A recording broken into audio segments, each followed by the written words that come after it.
잠언 22장 6절 말씀 다 같이 읽도록 하겠습니다. 잠언 22장 6절 말씀입니다. 시작. 아이가 마땅히 가야 할 길로 아이를 훈련시키라. 그리하면 그가 늙어서도 그 길을 떠나지 아니하리라. 아멘. 하나님은 우리를 사랑하십니다. 그래서 우리에게 모든 것을 주시지요. 심지어 자신의 유일한 아들 예수님까지도 아끼지 아니하시고 우리 모두를 위해 그분을 내어주셨습니다. 우리는 주님을 통하여 새 생명을 얻었지요. 즉 영원한 생명을 얻게 되었습니다. 그래서 주님께서 우리를 위해 모든 것을 주신 것처럼 주님의 생명으로 살게 된 우리도요, 이 주님께 우리의 모든 것을 드려야 한다라는 것입니다. 주님께 우리의 모든 것을 드리는 것이 헌신입니다. 그러면 헌신하는 것은 무엇에서 출발을 해야 하면 좋을까요? 헌신하는 것은 순종에서 출발하는 것이 좋다라는 것입니다. 순종 없이 헌신할 수 없기 때문에 그렇다는 것이죠.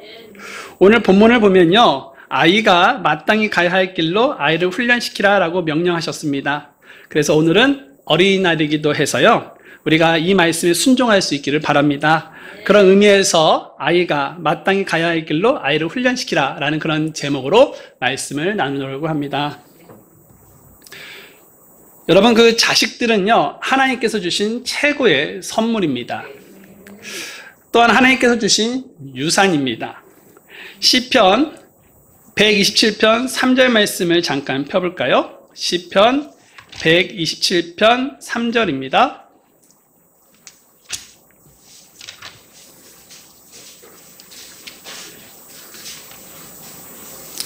시편 127편 3절 말씀에 보라, 자식들은 주의 유산이요 태의 열매는 그분의 보상이로다 라고 말씀하고 있습니다. 여기서 유산이라는 것은요, 물려받은 것을 뜻한다라는 것이죠. 그래서 유산이란 엄밀히 말해서 자기의 것이라고 할 수가 없다는 것입니다. 그것은 물려준 사람의 것이죠.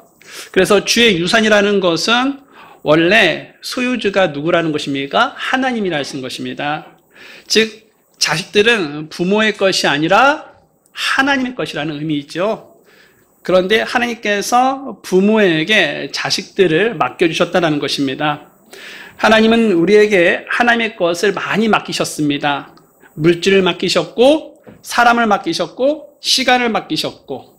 그런데 하나님께서 우리에게 맡기신 것 중에 가장 귀한 것이 있다면 그것이 바로 자식들입니다. 하나님은 우리에게 자녀들을 애물단지가 아니라 보물단지로 주셨습니다. 물론 어떤 자녀들은요, 하나님께 좀 반품하고 싶을 정도로 속썩이는 자녀들도 있지만 하나님께서 그 자녀들을 우리가 가장 감당하고 키울 수 있다고 생각하셨기 때문에 특별히 우리에게 주신 선물이다라는 것입니다. 때문에 우리에게 주신 하나님의 선물인 그 자녀를요, 우리가 믿음으로 바르게 양육하는 일을 게을리하지 말아야 한다는 것이죠. 그리고 더 잘 가르치고 양육을 해야 한다는 것입니다. 보통 여러분, 이 문제아가 있는 가정을 보면요, 부모는 왜 내 자녀는 이렇게 문제가 있을까라고 이렇게 자녀 탓을 한다는 것이죠. 그러면서 그런 자녀를 변화시키려고 안간힘을 쓴다는 것입니다. 그러나 사실 이런 자녀를 문제로 키운 것은 누구 탓이냐면 부모 탓이다라는 것입니다. 부모의 책임이 더 크다라는 것이죠. 여러분, 사실 문제는 없습니다. 문제 부모만 있을 뿐이다라는 것이죠. 자녀 양육에 문제가 있었던 것입니다. 그래서 성경은요, 이 자녀를 키우는 모든 부모에게 이 자녀 교육에 대한 중요성을 여러 구절을 통해서 말씀하고 있다는 것입니다. 특히 오늘 본문에서 아이가 마땅히 가야 할 길로 아이를 훈련시키라라고 이야기하고 있다는 것입니다. 여기서 여러분, 그 훈련시키다라는 것은 교육시키다, 가르치다라는 의미가 있습니다. 그래서 우리는요, 아이를 교육시켜야 한다는 것이죠. 그러면 누가 교육을 시키고 가르쳐야 하는 것입니까? 바로 부모다라는 것입니다. 부모가 아이를 가르쳐야 합니다. 하나님은 자녀 교육의 의무를 부모에게 맡기셨다는 것이죠. 여러분, 자녀 교육의 책임이 학교나 국가에 있는 것이 아니고 교회에 있는 것이 아니고 성경은요, 자녀 교육의 책임이 부모에게 있다라고 말씀하고 있다는 것입니다. 물론 우리 교회가 하나님의 말씀으로 자녀들을 양육을 하고 있습니다. 가르치고 있습니다. 잘 가르치고 있죠. 하지만 그것은 2차적이라는 것입니다. 1차적으로는 부모가, 가정에서 부모가 아이를 가르쳐야 한다는 것입니다. 오늘 본문을 보십시오. 본문을 보면요, 아이가 마땅히 가야 할 길로 아이를 훈련시키라는 말씀을 하고 있는데, 이것은 누구에게 주신 명령이냐? 바로 부모에게 주신 명령이다라는 것입니다. 그래서 부모가요, 이 아이들을 양육을 시키고 가르치고 교육을 시켜야 한다는 것입니다. 여러분, 부모에게 주신 명령이기 때문에 부모가 이런 명령에 순종을 해야 하는 것입니다. 신명기 6장 7절 말씀을 보게 되니까, 너는 내 자녀들에게 부지런히 그것들을 가르치며 내가 내 집에 앉을 때든지, 내가 길을 걸을 때든지, 내가 누울 때든지, 내가 일어날 때든지 그것들을 말할지니라 라고 말씀하고 있다는 것이죠. 또 에베소서 6장 4절 말씀에 보게 되니까, 또한 너희 아버지들아, 너희 자녀들을 노엽게 하지 말고 다만 주의 교육과 훈계로 양육하라 라고 말씀하고 있다는 것입니다. 여러분, 이 두 구절에서 무엇이 공통적으로 나옵니까? 바로 부모에게 자녀 교육을 명령하고 있다는 것입니다. 그래서 여러분, 부모는요, 집에 앉아 있을 때든지 길을 걸을 때든지 누워 있을 때든지 일어날 때든지 자녀들을 부지런히 가르쳐야 한다는 것입니다. 자, 그러면 자녀 교육을 언제부터 시작해야 할까요? 오늘 본문 한번 볼까요? 본문 잠언 22장 6절 말씀 보게 되니까, 본문은 아이 때부터 이렇게 교육을 시키라 알려주고 있다는 것입니다. 본문을 보시면 아이가 마땅히 가야 할 길로 아이를 훈련시키라라고 말씀을 하고 있죠.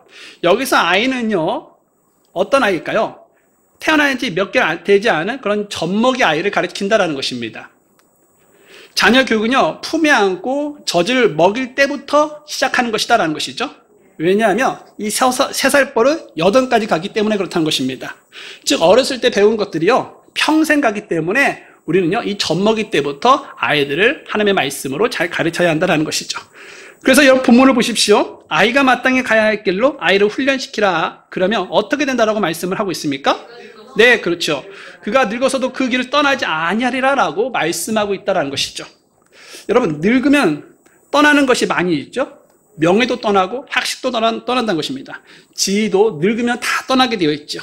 자식도요, 늙으면 떠납니다. 그러나 늙어도 떠나지 않는 것이 있는데, 그것은 바로 어릴 적에 배운 것들이다라는 것이죠. 우리 한번 어릴 적에 부모님을 통해서 배웠던 그 자전거 타기를 한번 생각해 볼까요? 자전거를 배울 때 넘어지기도 많이 넘어졌죠. 네, 뒹굴기도 많이 뒹굴었죠. 하면서 우리가 그 어렸을 때 이 부모를 통해서 이 자전거를 배우지 않았습니까? 그런데 그렇게 어렸을 때 자전거를 배웠던 것들이 성인이 될 때까지 안 타다가 어느 날 성인이 되었을 탈 때, 물론 잠시 이 적응의 시간이 있겠지만 조금만 지나면 어렸을 때 잘 탔던 그 모습이 나오지 않습니까? 네, 어렸을 때 그 배웠던 그 노하우들이 그대로 나온다는 것입니다. 여러분, 어렸을 때 배운 것들은 이처럼 아무리 시간이 지나간다 하더라도 결코 잊어버리지 않는다는 것이죠. 그래서 자녀들을 어렸을 때부터 부지런히 가르쳐야 한다는 것입니다. 모든 것에는 여러분, 때가 있습니다. 서양에서 이 토마토는 맛과 영양이 뛰어난 천국의 과일이라고 불립니다. 토마토는 여러분, 각종 이런 비타민과 미네랄이 풍부하다고 합니다. 하지만 덜 익은 토마토는요, 얘기가 달라진다는 것이죠. 덜 익은 토마토에는요, 이 솔란이라는 그런 독성 성분이 들어있다는 것입니다. 이 솔란은요, 체내에서 적결구를 파괴하여서 빈혈 상태를 만들거나 산소 공급을 부족하게 하여서 심하면 이 내성마비로 전신마비를 일으킬 수 있게 만든다는 것입니다. 그래서 중세 유럽에서는 덜 익은 이 토마토를 먹고 죽거나 전신마비를 일으키는 경우가 있어서 독사가라고 불리기도 했었습니다. 그런데 제가요, 이런 이 덜 익은 이 토마토에 독성이 있는 것도 모르고 10년 전에 여기서 사무원으로 사역을 했었을 때에 예배당이 뒤편 가보면 모르시죠? 예배당 뒤편에 베란다 있어요. 그 베란다에 방울토마토를 한번 키운 적이 있었거든요. 제가 키우지는 않았고 어떤 성도가 키운 적이 있었어요. 근데 몰래 가서 이렇게 먹었는데 그날 혼났습니다. 조금만 더 먹었으면 응급실 갈 뻔했었습니다. 네, 계속 구토가 나오고 어지럽고, 예, 솔라닌이라는 그런 독성 때문에 힘든 그런 시간을 잠깐 보냈었습니다. 여러분, 때에 맞게 방울토마토를 먹었다면 그것은 보약과 같았을 텐데 그것을 무시했기 때문에 그런 결과를 초래했다는 것입니다. 여러분, 모든 것은 바로 때가 있는 것입니다. 때에 맞게 먹으면 사람에게는 보약이 되지만 때에 맞지 않을 때는요, 사람에게 독성이 된다는 것이죠. 사람에게 해가 되고 문제가 된다는 것입니다. 전도서 3장 1절의 말씀을 보게 되니까 하늘 아래 모든 것에는 시기가 있고 모든 목적에는 때가 있도다라고 말씀을 하고 있다는 것입니다. 여러분, 모든 것에는 때가 있습니다. 농사를 지을 때도 때가 있는 것이죠. 씨를 뿌리거나 모내기를 할 때도 때가 있습니다. 또 추수할 때도 시기가 있고요. 그런데 여러분, 그 적기를 놓치면 어떻게 될까요? 낭패를 본다는 것입니다. 여러분, 그 골든타임이라는 말 들어보셨죠? 골든타임이라는 것은 치료를 받을 수 있는 시간을 말하는 것인데요. 그 시간이 지나면요, 환자를 살릴 수가 없다는 것입니다. 환자의 그런 생사를 결정질 수 있는 금처럼 귀한 그런 시간이 바로 골든타임인데요. 자녀 교육에도 골든타임이 있습니다. 자녀 교육의 골든타임은 아직 부모 말이 먹힐 때다는 것입니다. 아직 부모 말을 듣고 순종할 수 있는 그런 어릴 때가 자녀 교육의 가장 적절한 시기다라는 것이죠. 나중에 사춘기나 성인이 되었을 때 자녀들을 바르게 키우겠다고 훈계하면 늦는다는 것이죠. 아마 아이들은 부모에게 떠드세요. 저는 한 귀로 듣고 한 귀로 흘리겠습니다. 라는 그런 태도를 보일 것이다 라는 것이죠. 자녀들이 부모보다 키가 커지고 힘이 세진 후에 바르게 기르겠다고 가르치겠다고 하는 것은 부모의 큰 실수다라는 것이죠. 그때가 되면 자식들이 부모의 말을 듣지 않고 대들고 반항하여 부모의 근심거리가 된다라는 것입니다. 아시는 것처럼 그 엘리 제사장의 두 아들이 그러지 않았습니까? 엘리 제사장은요, 두 아들들을요, 어렸을 때부터 교육을 시키지 않았던 것 같습니다. 그들이 제사장 직무를 수행할 때에도요, 하나님의 것에 손을 대었는데 그것에 대해서 이 엘리 제사장은 제지하지 않았죠. 또한 음란하고 부도덕한 일을 했지만 그것에 대해서 크게 책망하지도 않았다는 것입니다. 제사장 역할을 해야 하는 두 아들이 계속 사고치고 죄를 짓자 엘리 제사장은요, 근심이 더욱더 커졌다는 것이죠. 그때서야 비로소 엘리 제사장은요, 이 자신의 교육 방법이 잘못되었구나라는 것을 깨닫고 뒤늦게 자녀들을 책망했습니다. 하지만 이미 엎질러 무리였죠. 엘리 제사장의 그런 책망에 두 아들들은 콧방귀를 뀌면서 대들었던 것이죠. 결국 하나님의 징계로 두 아들들은 어떻게 됐습니까? 네, 그 블레셋과의 그런 전투에서 죽임을 당하고 말았다라는 것입니다. 그렇습니다, 여러분. 이 어렸을 때부터 교육시키지 않고 바로잡지 않으면요, 그 엘리 제사장처럼 자식들 때문에 근심이 커질 수가 있다는 것입니다. 그래서 이 지혜의 책인 잠언은요, 자녀들을 바로 잡으라고 말씀하면서 바로 잡으면 어떻게 된다고 얘기하고 있는지 아십니까? 잠언 29장 17절 말씀 잠깐 볼까요? 잠언 29장 17절입니다.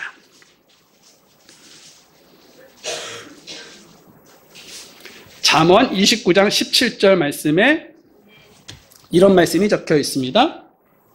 내 아들을 바로 잡으라. 그러하면 그가 내게 안식을 주겠고 참으로 그가 내 혼에 기쁨을 주리라. 이 말씀은요, 자녀들을 어렸을 때부터 옳고 그름을 바로 잡아주면 자녀들이 반듯하게 자라서 부모의 마음에 근심이 아니라 안식과 기쁨을 가져다 준다는 말씀이다라는 것이죠. 그래서 이 해초리와 이 꾸짖음은 자녀들에게 지혜라고 말씀을 하고 있다라는 것입니다. 하지만 자녀들에게 이 회초리와 꾸짖음을 아끼고 제멋대로 내버려 두면요, 부모에게 무엇을 가져오는지 아십니까? 네, 29장 펴져 있죠. 15절 말씀 함께 읽어보겠습니다. 시작. 회초리와 꾸짖음은 지혜를 주거니와 제멋대로 버려둔 아이는 자기 어머니에게 수치를 가져오느니라.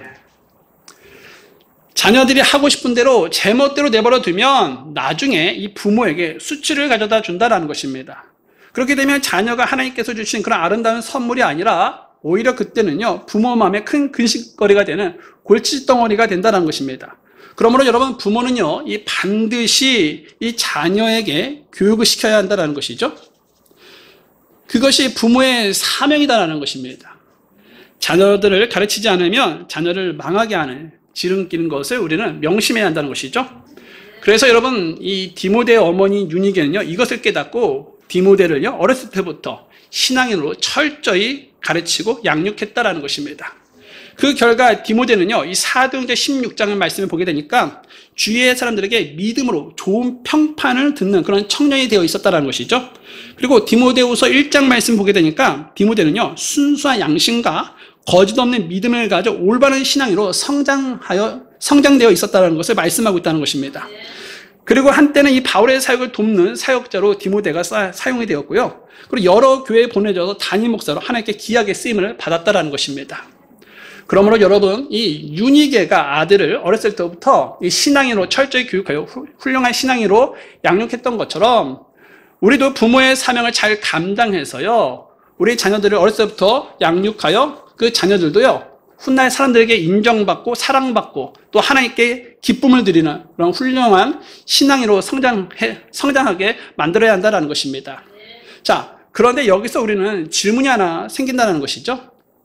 이미 우리 자녀들은요, 사춘기도 지났고 이제 얼마 안 있으면 성인이 되는데 우리는 너무 늦지 않았냐고 물을 수 있다는 것입니다. 네, 늦은 것은 맞습니다. 하지만 늦었다고 생각될 때가 가장 빠른 때다라는 말 있지 않으셨죠? 네, 늦었긴 늦었지만 그렇다고 완전히 놓아버릴 때는 아니다라는 것입니다. 왜냐하면 자녀들이 아직 성인이 되지 않았기 때문에 그렇다는 것이죠. 물론 여러분, 자녀들이요, 이 성인이 되어 독립 후 이 가정을 이루었어도 가르칠 것은 남아있다는 것입니다. 하지만 자녀가 가정을 이루었다면 더 이상 그 자녀를 아이로 생각해서는 안 된다는 것이죠. 자녀를 어른으로 대접을 해야 한다는 것입니다. 그동안 자녀에게 이 가르칠 것이 있으면 명령과 지시를 내렸지만 결혼을 해서 독립을 했다면 명령과 지시가 아닌 성인과 성인의 관계로 조언을 해줘야 한다는 것이죠. 다른 사람들의 그런 의견만큼 자녀의 의견도 존중할 수 있어야 한다는 것입니다. 하지만 아직 성인이 되지 않았다면 부모에게는 자녀는 아직 아이다라는 것이죠. 아브라함이 100세 때 얻은 그런 이삭을요, 하나님께서 번제 헌물로 드리라고 하셨을 때에 아브라함이 그대로 순종하지 않았습니까? 칼을 들어서 이삭을 죽이려고 했을 때 하나님께서 그것을 보시고 천사를 시키셔서 그 일을 그만두게 하셨는데, 천사는요, 그때 아브라함에게 이삭을 가리켜 뭐라고 한 줄 아십니까? 내 손을 그 아이에게 대지 말라라고 했다는 것입니다. 즉, 이삭을요, 아이라고 표현했다는 것입니다. 당시 이삭의 나이는 성경에서 말씀해 주지 않기 때문에 정확하게 모르겠습니다. 하지만 이삭이 이 번제 헌물에 쓸 나무를 지고 산에 올라갔다는 것을 보면 젖먹이 아이는 아니었다는 것을 알 수가 있다는 것이죠. 아마도 이삭은요, 이 청소년 정도의 나이였을 것이다라는 것이죠. 그런데 그런 이삭을 성경은요, 아이라고 지칭을 하고 있다는 것입니다. 아직 성인이 되어 결혼하지 않았기 때문에 그렇게 불렸던 것이죠. 그렇다면 자녀 교육의 대상은 자녀가 결혼하기 전까지임을 알 수가 있다는 것입니다. 그리고 사실은 아까 아이라는 그런 의미를 젖먹이 아이라고 말씀을 드렸는데, 그것은요, 이 좁은 의미를 뜻하고요, 넓은 의미로는 결혼 정년기인 젊은이까지를 총칭한다고 볼 수가 있다는 것입니다. 그래서 자녀 교육은요, 최대한 어렸을 때부터 시작하는 것이 좋지만 그렇지 못했을 때는요, 결혼하기 전에도 늦지는 않았다는 것입니다. 그렇다면 우리는요, 자녀들에게 무엇을 가르쳐야 하냐는 것입니다. 첫째, 성경을 가르쳐야 하는 것입니다. 성경을 가르쳐라. 본문을 여러분 다시 한번 보십시오. 잠언 22장 6절입니다. 아이가 마땅히 가야 할 길로 아이를 훈련시키라라고 말씀하고 있습니다. 여기서 마땅한 길이 무엇입니까? 사람으로서 마땅히 가야 할 길은 하나님을 경외하며 하나님의 명령들을 지키는 것이다라는 것입니다. 전도서 12장 말씀을 잠깐 보겠습니다.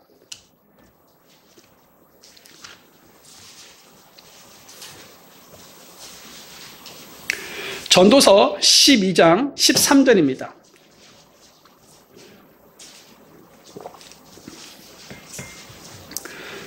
전도서 12장 13절 말씀에 이렇게 적혀있네요. 우리가 전체 일의 결론을 들을지니 하나님을 경외하고 그분의 명령들을 지킬지어다.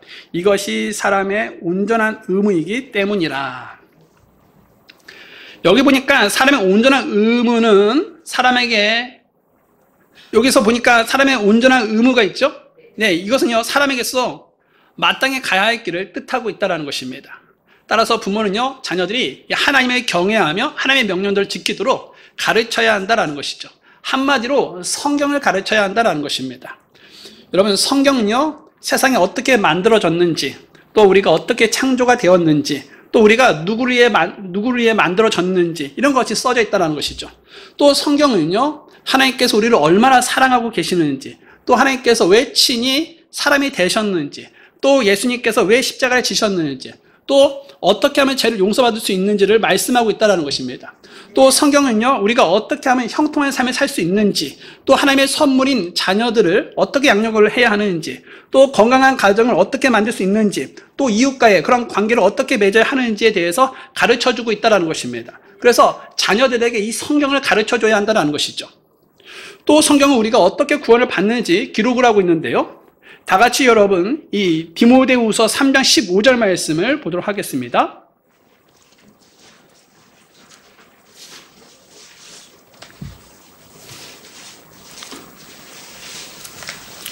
디모데후서 3장 15절 말씀을 보겠습니다.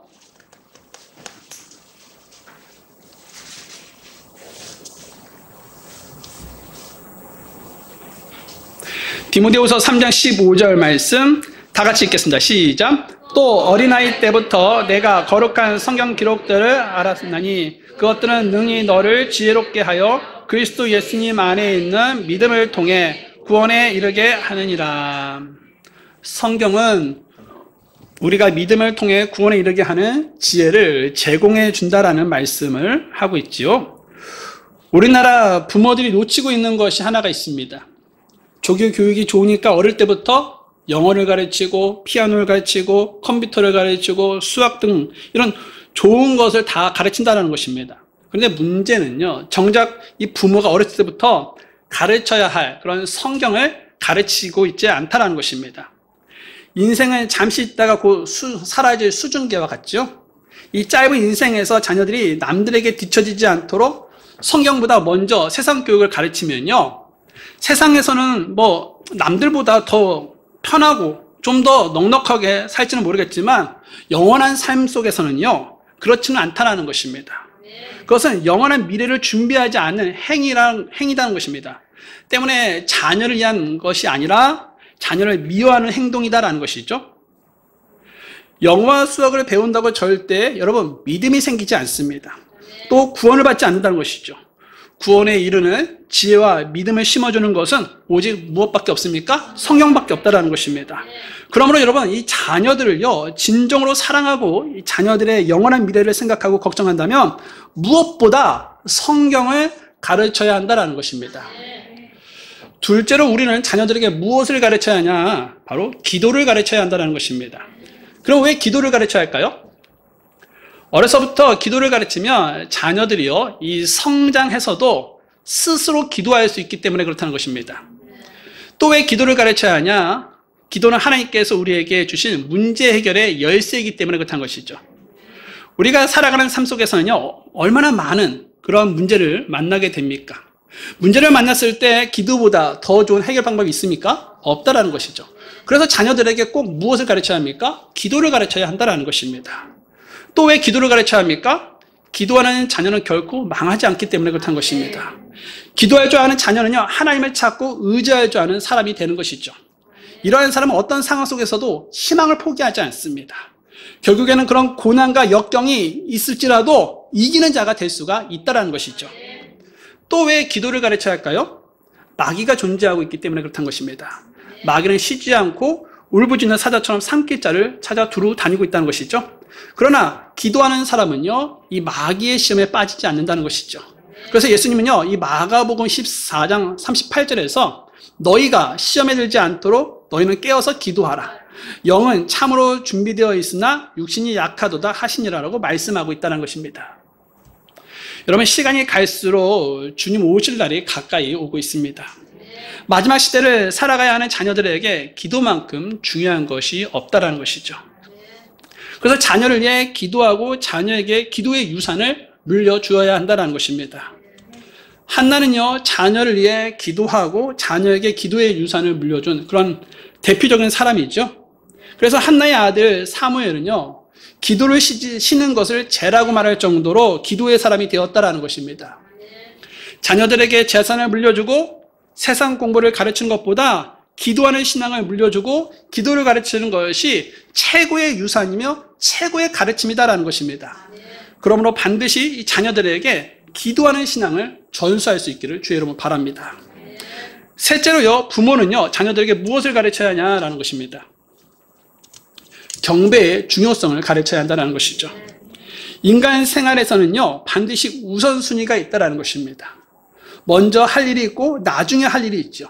그런데 그것을 혼돈하면요, 크게 낭패하게 된다는 것입니다. 마태복음 6장 33절에서 예수님은요, 말씀하셨습니다. 오직 너희는 먼저 하나님의 왕국과 그분의 의를 구하라. 그리하면 이 모든 것들이 너희에게 더해지리라. 또 여러분 잠언 1장 7절 말씀에 주를 경외하는 것이 지식의 시작이거늘 어리석은 자들은 지혜와 훈계를 멸시하느니라. 우리 자녀들의 삶 속에 우선순위로 이 하나님의 왕국과 그분의 의를 구하도록 그리고 주를 경외하도록 가르쳐야 한다는 것입니다. 아무리 바빠도요, 이 주를 하려는 하나님을 기억하고 하나님께서 경배하게 만들어야 한다는 것입니다. 하나님께 경배하게 만들어야 한다는 것입니다. 이것이 자녀들의 인생의 순위에서 뒤로 밀리지 않도록 늘 이것을 가르쳐야 한다는 것이죠. 어떤 부모는 중요한 시험이니까 너는 지금 고3이잖아 라고 하면서 경배를 빠지게 하는 그런 분들도 있습니다. 이것은 근데 정말 잘못된 방법이다, 교육 방법이다라는 것이죠. 왜냐하면 하나님은 경배하는 자를 찾으시고 경배하는 자를 쓰시기 때문에 그렇다는 것입니다. 대표적인 그런 인물이요, 아브라함이라는 것이죠. 아브라함은요, 가는 곳곳마다 무엇을 쌓냐? 단을 쌓았다는 것입니다. 단을 쌓았다는 것은 하나님께 경배를 드렸다는 말인데요. 아브라함이 얼마나 이 경배를 중요하게 여겼냐면, 이 이삭을 모리아 사건에서, 모리아 그 산에서 희생물로 드리는 그 사건을 통해서 우리가 알 수가 있는데요. 하나님께서 이 아브라함에게 100세에 얻은 그 유일한 아들 이삭을 희생물을 드리라고 명령하시자 아브라함은 어떻게 했습니까? 안 돼요, 하나님. 이 귀한 자녀를 어떻게 바칠 수가 있어요? 라고 빼지 않고 불순종하지 않고 하나님의 명령대로 모리아산에서 이삭을 희생물로 드리려고 했다라는 것입니다. 성경을 읽어보면요, 이 아브라함이 이삭을 번제 헌물로 드리려고 할 때 하나님의 눈을 속이고 드리는 척만 하려고 했던 모습이 전혀 안 나옵니다. 그는 정말 이삭을 번제 헌물로 드리려고 했다는 것입니다. 그런데 번제 헌물을 드리기 위해서는 어떻게 해야 합니까? 네, 희생물을 죽이고 각을 떠서 불살라 드려야 한다는 것입니다. 그런데 여러분, 아브라함은 하나님의 명령을 따라 이삭을 번제로 드리려고 했다는 것입니다. 여러분, 어떻게 사랑하는 그런 아들을 각을 떠가지고 드릴 수가 있겠습니까? 하지만 하나님의 명령에 하나님께 경배드린 것이 더 이 아브라함에게는 중요했기에 이삭을 번제 헌물로 드리려고 했다는 것입니다. 아브라함은요, 이 경배에 대한 우선순위가 확실했다는 것입니다. 자식보다 경배가 더 중요했다는 것입니다. 그러니 하나님께서 그에게 복을 주시지 않을 수가 없었던 것이죠. 여러분들의 자녀들도요, 이 아브라함처럼 복 받기를 원하십니까? 그렇다면 이 경배의 중요성을 가르치셔야 한다는 것입니다. 하나님을 경배하는 것이 여러분의 자녀들의 인생 순위에서 뒤로 밀리지 않도록 아브라함처럼 복을 받고 귀하게 쓰임받을 수 있도록 항상 자녀들에게 이 경배의 중요성만큼은 철저히 가르쳐야 한다는 것입니다. 자, 그러면 자녀들을 어떻게 가르쳐야 할까요? 어떤 아버지가 아들이 공부하지 않고 말썽만 부리니까 아들을 붙잡고 이렇게 꾸짖었습니다. 아들아, 링컨은 말이지 너 나이 때 책만 봤더라. 좀 정신 좀 차려라. 이렇게 말했다는 것입니다. 그러자 아들이 아빠에게 이렇게 대답했답니다. 아빠, 링컨은요 아빠 나이에 대통령이 되었어요. 정신 좀 차려주세요. 라고 하더랍니다. 여러분, 부모가 모범을 보이지 않으면 자녀에게 설득력을 상실하게 됩니다. 그래서 자녀들을 가르치는 가장 좋은 방법은 무엇이냐? 부모가 자녀에게 모범을 보이는 것이다 라는 것이죠. 잔소리는 결코 이 자녀들의 마음을 움직일 수가 없습니다. 오히려 역효과가 날 뿐이죠. 자녀들이 안 보는 것 같지만 부모의 말과 행동을 유심히 보면서 스펀지처럼 받아들인다는 것입니다. 심지어 부모가 이 느끼는 감정까지도 예리하게 흡수한다는 것이죠. 그래서 부모가요, 이 자주 하는 말과 행동을 그대로 우리 자녀들이 따라 하는데요. 예를 들어 이 부모가 이 욕설을 많이 내뱉는 그런 가정을 보면요. 그 아이가 입에서 자연스럽게 욕설이 터져 나온다는 것입니다. 또 부모가 아이 손을 잡고 무단횡단하는 그런 모습을 자주 보이면요. 아이도 서슴없이 무단횡단을 한다는 것이죠. 저희 부모님은요, 이 전라도 이 출신입니다. 전라도 및 이 여러 지방의 이 사투리 중 이 침을요, 춤이라고 발음합니다. 춤. 그래서 모기에 물리면 우리 부모님은 침발러 이렇게 얘기해요. 춤발러 이렇게 얘기합니다. 춤발러. 그래서 제가 이 초등학교 4학년 때까지 침을 춤이라고 말하고 있었습니다. 지금도 생각 없이 급하게 말하게 되면요, 침을 춤이라고 말할 때가 종종 있습니다. 자녀들은요, 이 부모를 보고 배운다는 것이죠.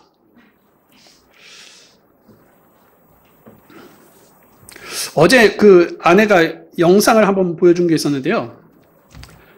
그 아내가 영상 속에 어떤 모습이 있었냐면, 그 재아랑 우리 교회 또 혜원이라고 있거든요. 같은 동갑이에요. 근데 유아실에서 그 어떻게 걔네들이 만들었는지 모르겠지만 이런 간득상을 어떻게 만들었더라고요. 간득상을 이렇게 만들고 재아는 거기 서서 찬양 인도를 하고 혜원이는 앉아서 따라 부르고 이런 모습을 하고 있더라고요. 그럼 자녀들은 이렇게 부모를 보고 배운다는 것입니다. 부모는요, 자녀의 거울이지요. 부모를 보면 그 자녀가 보인다는 것입니다.